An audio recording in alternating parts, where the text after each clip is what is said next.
Hello everyone, কেমন আছো তোমরা সবাই? আশা করি খুব ভালো আছো।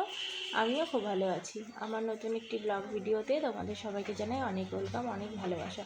অনেক দিন পর বাড়িতে দই পাতালাম, মিষ্টি দই এবং টক দই দুটোই একসাথে। তো সেটাই আজকে তোমাদেরকে শেয়ার করব। তো চলো দইটা কীভাবে বানিয়েছি সেটা তোমাদেরকে শেয়ার করি। দুধটা আমি দিনের বেলা উনুনে জাল দিয়ে রেখেছিলাম ভালো করে। তো তার জন্য হাঁড়ির নিচে মাটির প্রলেপ আছে এবং কালিও দেখতে পাচ্ছ। তো সেটাই আর কি আবার ওভেনের উপর বসিয়েছি গ্যাসে। তো এখন সেটা দুধটা ভালো করে জাল দিয়ে নিচ্ছি।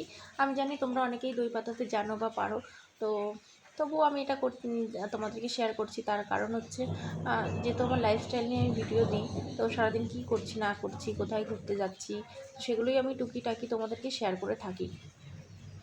তো দেখো আমি টক দই পাতাবো বলে আগে জাল দেওয়া দুধ কিছুটা তুলে নিয়েছি বাটিতে, তো আর চিনি দিয়ে জাল দেবো বলে সেজন্য আর কি এটা আলাদা করে নিয়েছি। তো দেখো আমি চিনি দিয়ে দুধটাকে ভালো করে জাল দিয়ে নিচ্ছি। জাল দেওয়ার পরে কিন্তু এটা ভালো করে আবার ঠান্ডাও করতে হবে।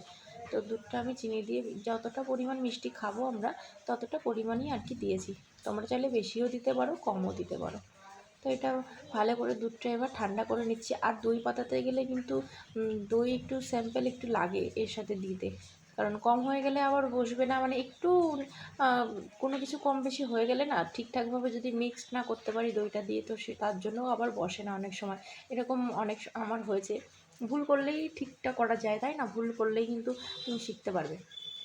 তো আগে এই সমস্ত কিছুই আমি জানতাম না। বিয়ের পরে এই বাড়িতে এসে ছানা কাটা, দই বানানো, আরও অনেক কিছুই শিখেছি। তো বিয়ের আগে কেউই কিছু জানে না, বিয়ের পরে সব কিছু শিখে নিতে হয় সময়ের সাথে সাথে।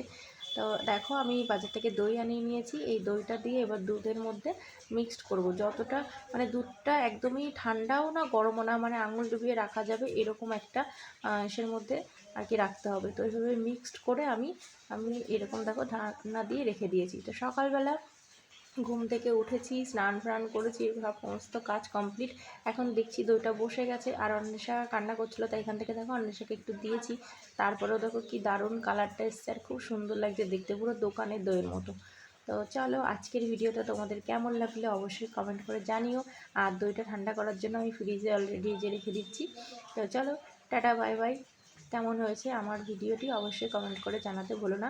কারণ অনেকের প্রবলেম আছে কি বলো তো, ভিডিও দেখে ফোনে, বাড়িতে এসে কমেন্ট করে, সেটা কমেন্ট বক্স বলে একটা শব্দ আছে, সেখানে সেটা কোনো কাজেই লাগায় না।